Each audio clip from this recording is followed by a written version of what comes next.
Well, he represents the future of liberalism in this country and its past. Justin Trudeau took his seat in the House of Commons yesterday, as his father once did, as the leader of the Liberal Party. It'll be an uphill climb trying to bring the party back to its former strength and power. So how's he handling the spotlight? To find out, we followed the 6'2", 41-year-old yesterday. Early morning Ottawa, cool and drizzly, and the Liberals' new leader walks to work, still to some in the shadows of his famous father. Merci beaucoup. How did you arrange for that guy to drive by right at that minute, right? You know, most Canadians look at you and they, well, not most, but certainly of a certain generation, they look at you and they see your dad. Mm-hmm. And they think about your dad. Okay.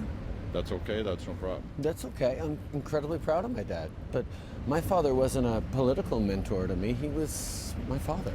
He left politics when I was 13 years old. So his entire active political life, because he wasn't particularly active after that, I was a little kid. So I know him best as a father, teaching me how to canoe, teaching me how to reason, how to argue, whether it was for more than a half hour of TV a week or slightly later bedtimes. That was really the interactions I had with him. The Langevin block, home of the Prime Minister, where power resides. How badly do you want power? Well, I think badly wanting power is something that this government does very, very well. Everything they do is focused on that. I don't think about power. I think about trying to serve. I'm deeply ambitious, but for this country and for what we can achieve, not so much for myself. Well, now watch this. 45 years ago, in the final days of another leadership race. How badly do you want to be Prime Minister? Not very badly. That's one quotation, but I can give you another one from Plato, that men who want very badly to lead the country shouldn't be trusted. You gotta love the archives. Approaching Parliament Hill now for his first question period as leader. Feel the pressure? Feel the heat? Sure, absolutely. Too much emphasis placed on what happens in that 45 minutes? Media are going to need a story. I mean, and this is the story. But are Canadians really going to notice? No. What Canadians are going to notice is over the coming years, over the coming months, am I learning? Am I growing? Am I bringing forward the kinds of things that they want me to be bringing forward? As it turned out, the QP moment was pretty uneventful. But all that earlier talk about the perils of sudden popularity prompts a look at this. So you got to see this quote, because it kind of, this little clip, because it kind of fits.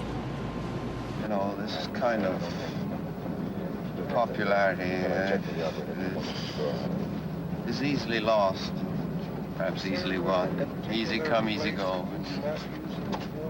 And I think, like most people who get to be known by television, they can be chewed up pretty quickly by the medium. Volvica says you, as Napoleon's mother used to say, last a while, you'll have a chance to, I think, change a bit in politics. Some good laws. Well, there is get a new generation enthusiastic about politics. Sound familiar? Well, you know what? I've never seen that, but it is touching. It's the values that he raised me with. It's the values he lived with, and it's the values that I'm trying to pass on to my kids. And if life, hands you an opportunity to make a difference, well, you better try and do what you can with it while you have it. Okay, enough about the father. Time to focus on how this Trudeau will handle the challenge. The Conservatives have made it clear, and to no one's surprise, that they're going to go after you in two key areas, judgment and experience. How do you fight that? First of all, I've learnt from across the country that Canadians are tired of being cynical. They don't want this. Now, every political theorist can tell you, yes, negative attack ads work. You don't need to be a theorist. Well, you can no, be you a can see former it. liberal. Well, there you go. I mean, it's stamped right on the tombstones of Ignatieff and there is an Dion approach. that kind of attack worked. Mr. Harper has a majority government today because of the politics of negativity and division. There's no question about that. Now, the issue is, once you've gone and divided the country against itself and made people cynical about every political figure out there, because it's not about lifting up Mr. Harper, it's about beating down anyone else. Once Canadians no longer believe that there's anything good in politics, well, that they no longer feel that we can work together to solve the challenges we're facing. And that is my fundamental motivation. How do we work together as a country to solve the big challenges we're facing? And you can't, even if attack ads work, you can't get to where we need to go through using them. So I have to say, and I'm glad to say, no, I'm not going to play up those attacks, and they will come at me for on my judgment because I offered literally my shirt to a charity, the Canadian Liver Foundation, or for various cancers that I parade around as my evil twin with my own mustache.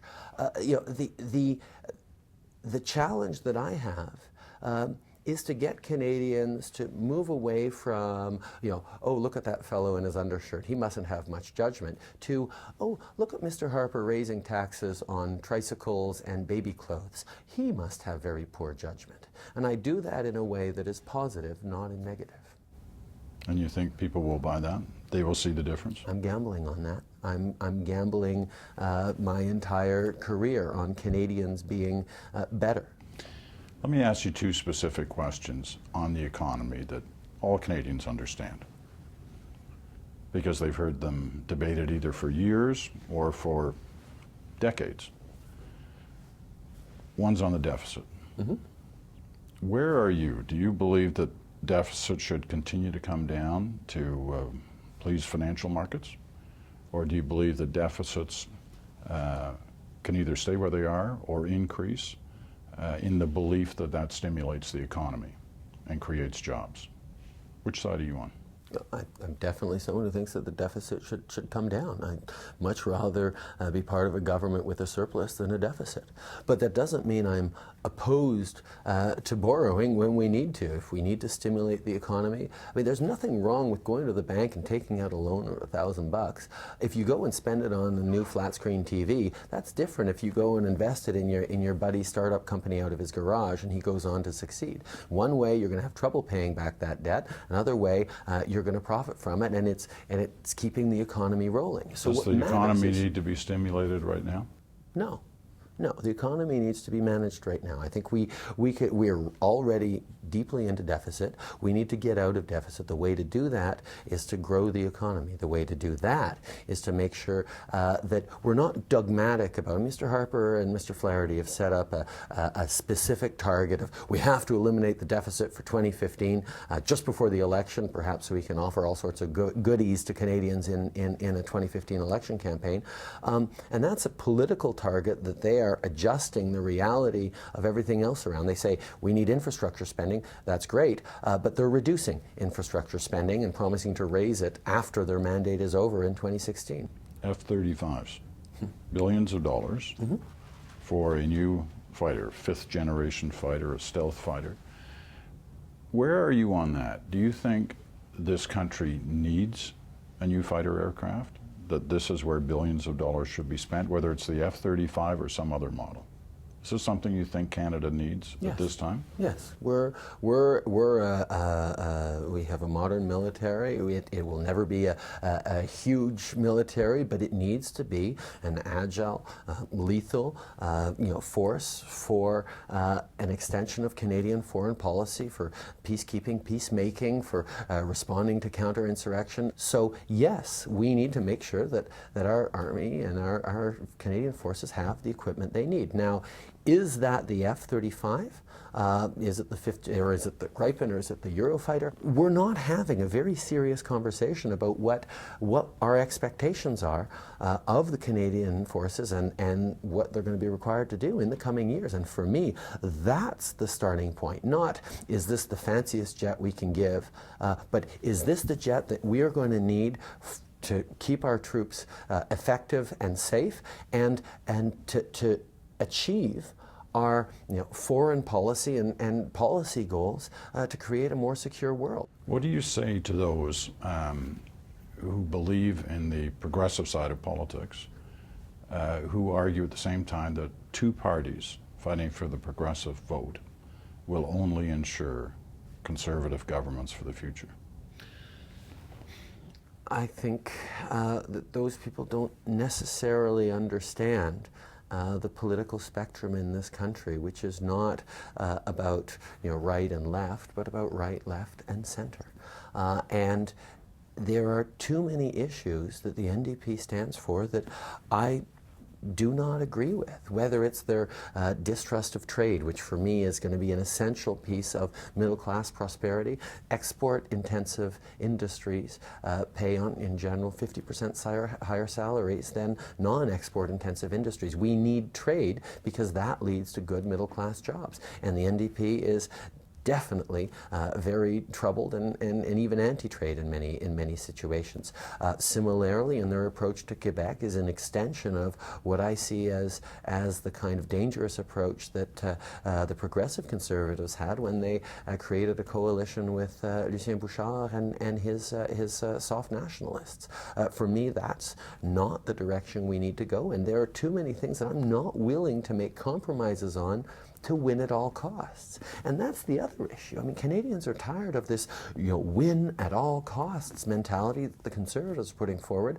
I don't believe in taking away choices from Canadians and say, okay, you know what, you Canadians, you can't seem to figure out how to get this right because 60% of you don't like Mr. Harper, but we still keep getting him as a government. What we're going to do is we're going to make it simpler for you Canadians. We're going to remove choices from you at the ballot box, and then you'll figure out how to make a responsible No, I believe in giving more choices to electors, and that's why in the next election, in 338 ridings right across this country, there will be extraordinarily strong, grounded community leaders as Liberal candidates. Now, the interview was conducted just 2 hours after the Boston bombings. So there's one more question. How would a Prime Minister, Justin Trudeau, respond? What would he do in that moment? The answer when we come back. And let me try to ask this as fairly as I can, because it's only a couple of hours after something has happened that clearly was not an accident in Boston. People have died, many people are injured. You're the Canadian Prime Minister. What do you do? First thing, you offer support and sympathy and condolences, and can we send down EMTs, or as we contributed after 9/11. I mean, is there any material immediate support we have we can offer? And then at the same time, over the coming days, we have to look at the root causes. Now, we don't know now whether it was terrorism or a single crazy or a domestic issue or a foreign issue. I mean, all those questions. But there is no question that this happened because there is someone who feels completely excluded, completely at war with innocence, at war with a society. And our approach has to be, okay, where do those tensions come from? I mean, yes, we need to make sure that we're promoting security and we're, keeping our borders safe and monitoring the kinds of violent subgroups that happen around. But we also have to monitor and encourage people to not point fingers at each other and lay blame for personal ills or societal ills on a specific group, whether it be the West or the government or Bostonians or whatever it is. Because it's that idea of dividing humans against ourselves, of pointing out that they're not like us, and in order to achieve our political goals, we can kill innocents here. That's something that no society in the world that is healthy, regardless of ideology, will accept. A number of other major cities in the United States, whether because they've heard something or been told something or not, have gone on kind of full alert, moved people into specific areas to be prepared in case something larger than Boston is going on. Would you be picking up the phone, talking to the RCMP, CSIS, Border Patrol, Of course. Armed Forces? Of course, I'd be worried about what specific targets there are, but there will always be more targets, more shopping centers, more public events, more gatherings than we can evacuate or than we can deal with. I mean, there is a need for security and response and being proactive and making sure that we have information, but we also need to make sure that as we go forward, we don't emphasize a culture of fear and mistrust, because that ends up marginalizing even further people who are already feeling like they are enemies of society rather than people who have hope for the future and faith that we can work together and succeed. Now, there is a lot more to the Justin Trudeau interview, and you can see it all this weekend on One-on-One. That airs on both CBC News Network and CBC Television on Saturday and Sunday at the times you see right there on your screen.